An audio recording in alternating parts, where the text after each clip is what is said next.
Man, all these undercover detectives in here makes me uncomfortable. Good morning, everyone. Everybody ready? This morning I'm proud to announce that the Hillsborough County Sheriff's Office has saved a true victim of human trafficking. And individuals who sought to have sex with a minor are now off the streets here in Hillsborough County. These individuals who we arrested are truly the worst of the worst. They were either actively selling sex with another human being or seeking to have sex with a child. As most of you are aware, this past year our efforts to target those who prey on others through Operation Trade Secrets 1 and 2 led to the arrest of 109 people. Your Sheriff's Office is committed to taking a proactive approach to identifying and helping victims of human trafficking and cutting off the demand. Our efforts never stopped after those operations ended. I can promise you, we will not stop targeting human trafficking until we put a stop to this despicable crime here in our community. The 4 men you see beside me were each arrested during a 2-day operation in mid-December at an undisclosed location off Highway 301 and Interstate 4. Undercover detectives exchanged messages with these men over an internet prostitution website and an online app that some use to communicate with minors anonymously. 36-year-old Andres Dario Bentacor and 40-year-old Rudy Siam each thought they were talking to a 14-year-old boy online and traveled to have sex with him. 56-year-old Timothy John Matthews and 58-year-old Carl Franklin Bergman believed they were communicating with a 14-year-old female. Bergman even offered to pay the teenage girl $100 if she agreed to meet him in person. When our undercover detectives met up with Bergman, they found a bag inside his car with a concealed firearm and a condom. Who knows what his plans were that day? Or what could have happened if a real 14-year-old girl had encountered Bergman before our detectives did. Each of these men were arrested and are now facing charges that include traveling to meet a minor for sex. These cases should serve as a reminder for parents to monitor their children's online activity. Know what websites they are visiting. Look at the apps on their phone. And don't be afraid to ask who they are talking to.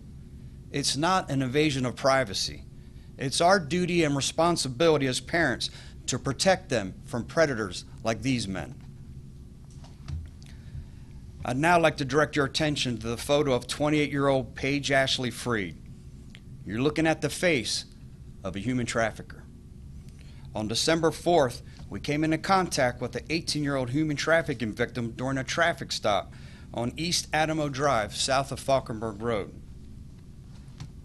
Our detectives, while conducting another operation at a nearby hotel, observed multiple men going to and from a room that the young victim and Freed then left. After developing probable cause, they conducted a traffic stop and arrested Freed for possession of illegal drugs. The victim also had an outstanding warrant for her arrest for grand theft, so she was also taken into custody. It's very likely that this arrest saved her life. Once in custody, the 18-year-old woman told deputies she was being held against her will by Freed, and that she only felt comfortable saying something once she was separated from her captor. Freed was found to be in possession of the victim's debit card, which according to the victim allowed Freed to maintain control over her. Our detectives learned that from October 20th to December 4th, Freed used force, fraud, and coercion to manipulate the victim to perform sexual acts at various locations within our community. Freed would organize the encounters by posting sexual advertisements about the victim on adult escort websites. Freed communicated with buyers, or Johns, to arrange sexual acts with the victim in exchange for money. According to the victim, Freed kept all the money gained from these encounters. Despite knowing the victim contracted a sexually transmitted disease, Freed continued forcing the victim to perform sexual acts. She even forced her to ingest narcotics to stay awake longer, to work more. I can't emphasize enough that this 18-year-old young woman is the textbook definition of a human trafficking victim. Thanks to her having the courage to speak up, Freed is now in jail facing a felony charge of human trafficking, and our victim is receiving help to get her life back. We have connected her with resources through Selah Freedom, a human trafficking organization. I want anyone who is watching today to hear this message. If you are needing help, please do not be afraid of coming forward to law enforcement. We are here to help, not to judge or re-victimize. If you know someone or you think someone is a victim of human trafficking, please call the National Human Trafficking Hotline at 1-888-373-7888.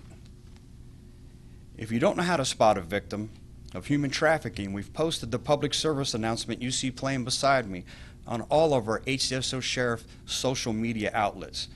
And this will certainly help to explain what symptoms to look for. Watch it, share it with your friends and family. The more we increase in awareness about human trafficking, the more lives we can save. I'll now take any questions anyone may have. What was the relationship between Freed and his victim? How did they meet? Did they know each other? Were they related in some way? Unfortunately, our victim aged out of the foster care system and started hanging out with the wrong people. And I think she found that sense of security she was looking for, as dysfunctional as it was, through Freed. And Freed exploited that and took advantage of that for her own profit.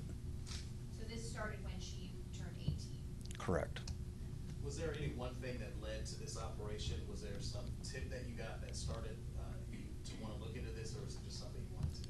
Yeah, this is something we continued since after the last Super Bowl, and we saw how egregious the human trafficking was surrounding that event. We know we wanted to be preventative, and we certainly understand that enforcement and being aggressively enforcing human trafficking is one small part of it. We're focusing on the prevention side, the awareness and the education, and certainly helping a lot of the victims working with the treatment side of it, and this is the enforcement side. So this is not going to stop. You know, we're going to continue to do this and do operations on a daily basis. The undercover detectives, unfortunately, who you can't put on camera, these are the true heroes. The ones standing behind you, they come to work every day. They work crazy hours, they work weekends, they work holidays, because human trafficking and eradicating human trafficking is a passion that they share. They're out there every day doing whatever it takes to stop this heinous crime. Sure. Go ahead. There must be a fine line that you guys have to walk, because, you know, even just last year, we had a lot of people on Facebook talking about human trafficking, saying, you know, that they were targeted in a grocery store and this and that, and it just never really proved to be actual truth. So what's the fine line that you have to walk to say, yes, this is a problem in our community, but we don't want to scare everybody. We don't want everyone to think that everyone's a victim or a potential victim. Yeah, I agree. Even the last year we've been working as diligently as we have. This is our 7th victim of human trafficking. Some of them have gone back, refused to prosecute, and gone back to the person who was trafficking them, for whatever that reason may be. I'm certainly not judging them, but I agree. I don't think that we need to stop sending our kids to school and that none of us can work because we're going to be, you know, trafficked. You know, that's not the message I'm trying to send. What I'm trying to send is one too many. And we know that there may be others in our community, and I think it's incumbent upon your law enforcement agency, your sheriff's office, to make sure that if there's a victim out there who wants to be saved, that we're there to help that person. Can you tell us a little bit more about you said that they were spotted leaving a hotel, or there was an activity at the hotel and then the traffic stop. Can you tell us a little more about that? Yeah, they were working the hotel-motel operation as part of monitoring Johns in areas where they know that are known for prostitution. They saw a gentleman go into the hotel room where Freed and our trafficking victim was, stopped him, and he admitted that he had paid Freed to have sex with the young girl inside the room. So I think that's what helped them identify, knew that, okay, listen, our suspicions are validated here, so they waited for them to leave, saw that the car did a traffic violation. Here's our opportunity. Made the traffic stop. The two people up front were released, the driver and the front passenger. There was nothing to charge them with. But Freed had some methamphetamine on her in the back seat, and then when they stopped the car, they immediately saw our trafficking victim. They very fearful of law enforcement. She wasn't allowed to answer her own questions. Some of the main symptoms and identifiers that we continue to say that someone else had control of her life. So once they separated her, as they become more accustomed to dealing with victims of human trafficking, we're able to find out that she was a true human trafficking victim. Can you talk about if it's odd or unusual to have a woman human trafficker? Is that normal? Is it normally been? This is not normal. Our detectives and all of us have heard that females are involved in trafficking other females. We've never seen it. So far, we've seen stepfather, we've seen ex-boyfriends, we've seen some male gang members that are profiting off these women. We have heard about it. We've heard the rumor that women can also traffic. This is the first time we've seen it. Any other questions? Rod, you want to go and say last question? Thank you, guys. Thank you, everyone. Appreciate it.